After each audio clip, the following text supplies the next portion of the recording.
bem no começo da oficina mesmo, eu usava a palavra egoísmo. Aí eu falava que era bom ser egoísta, que era natural, que não tinha problema nenhum. Mas isso só servia para dar dor de cabeça para mim. Porque vocês todos observaram, vocês sabem, a palavra ela é condenada. Ela é uma palavra usada para xingamento. Você quer xingar alguém, você fala, seu egoísta. É quase como se fosse um seu filho da puta. Essa palavra me dava muita dor de cabeça. Era uma missão para poder ajudar as pessoas a viver bem, eu consegui esclarecer a questão. Era uma missão que eu tinha, era um desafio. Na cultura espiritualista, uma das coisas que me atrapalhava muito no meu trabalho era como as pessoas usavam a palavra egoísmo. Se você lê, por exemplo, a literatura espírita, é de cabo a rabo metendo o pau no egoísmo.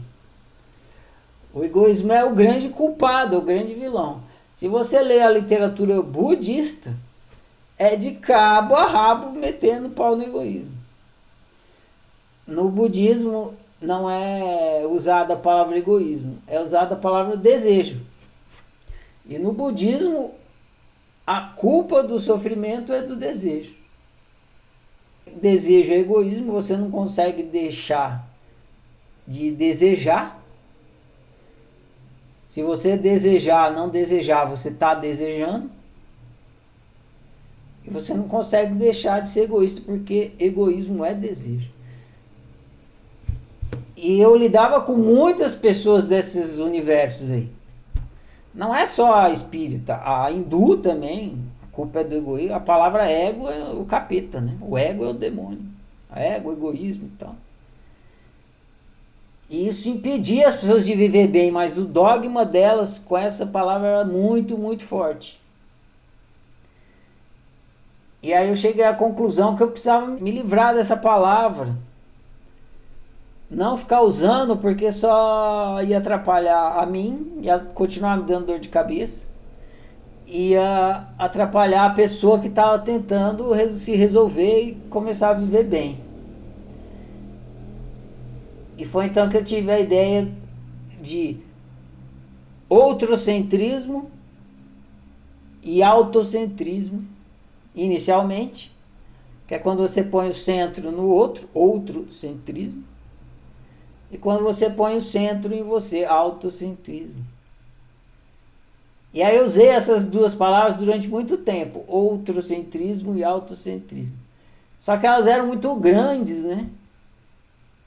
E aí eu pensei, bom, se egoísmo é uma palavra pequena, egoísmo. E eu quero falar de o centro em você, autocentrismo, posso ser autoísmo. Autoísmo, bem melhor do que autocentrismo.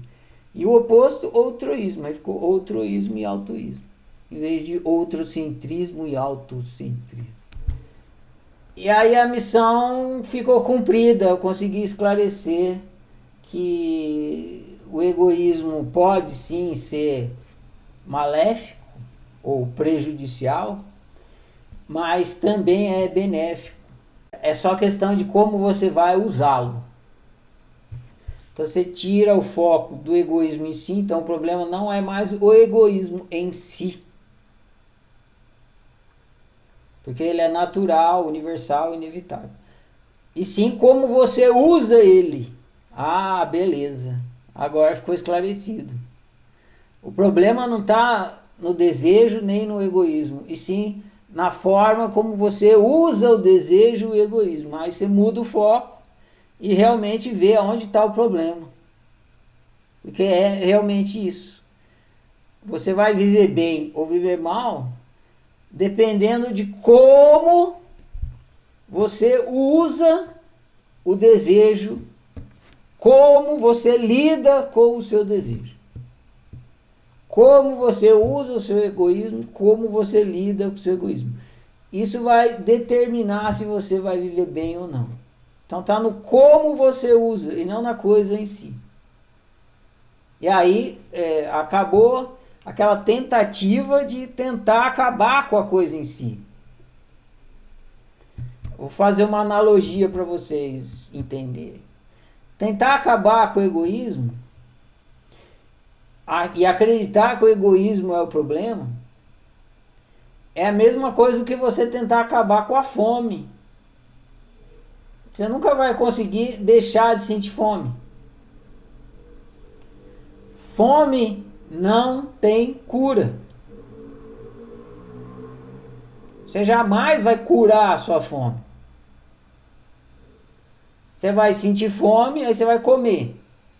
Ah, curei a fome. Não. Daqui a pouco você vai sentir fome de novo.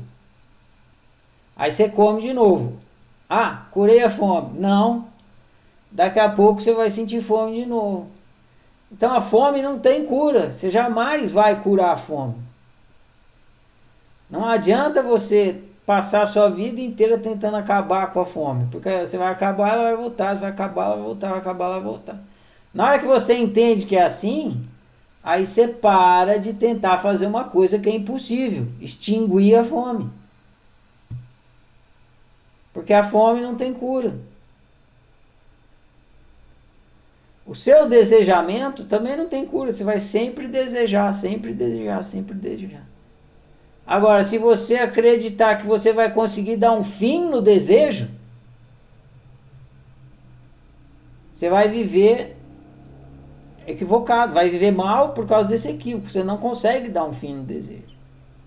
Deve existir ainda, na nossa coletividade, linhas filosóficas que tentam dar um fim no desejo, chama ascetismo. Na história do Buda conta, ele foi asceta, ia lá para a floresta, ficava só lá, comia um grão de arroz e uma gota d'água por dia. Era uma tentativa de dar um fim no desejo. Aí o próprio Siddhartha, que era o Buda, descobriu que ele não ia conseguir, não era por aí. Aí ele saiu do ascetismo. Então você não consegue eliminar o desejo. Por quê? Porque você é um ser desejante. E por que eu sou um ser desejante? Porque todos os seres são desejantes, são pulsantes, são vivos. E o desejo é o egoísmo. Você sempre deseja o melhor para si, você nunca deseja o pior para você. Você deseja o seu bem.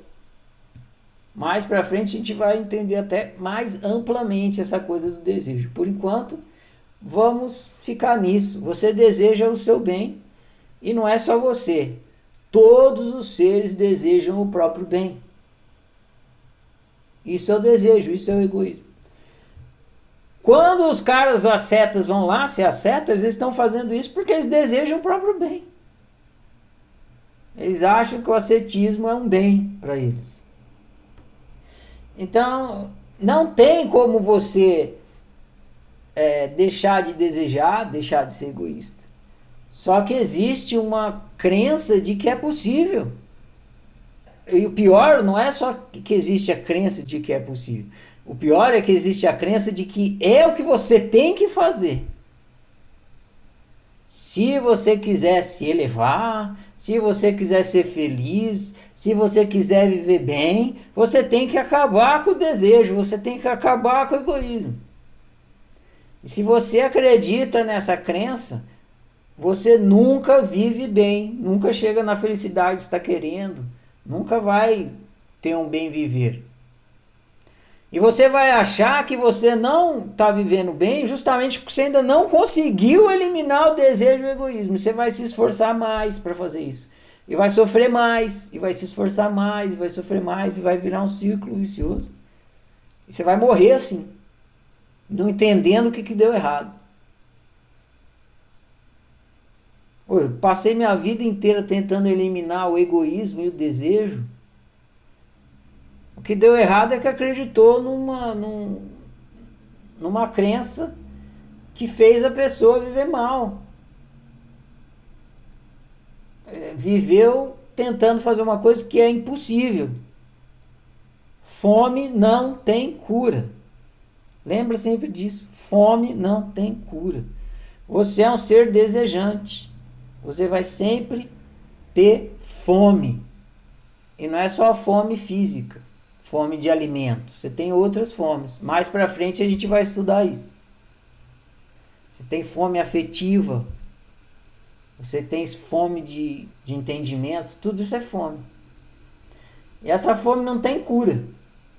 Então, você tentar ser feliz acabando com essa fome, acabando com o desejo, acabando com o egoísmo, tudo que você vai conseguir fazer é ampliar o seu mal viver.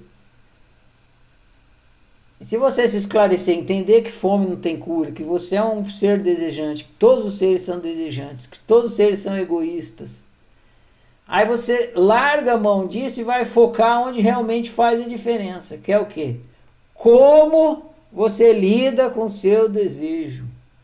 Como você lida com o seu egoísmo. Como você lida. E não se você vai ter ou não ter, se você é ou não é. Não, isso é inevitável, universal, natural e inevitável. E aí você começa a ganhar o jogo.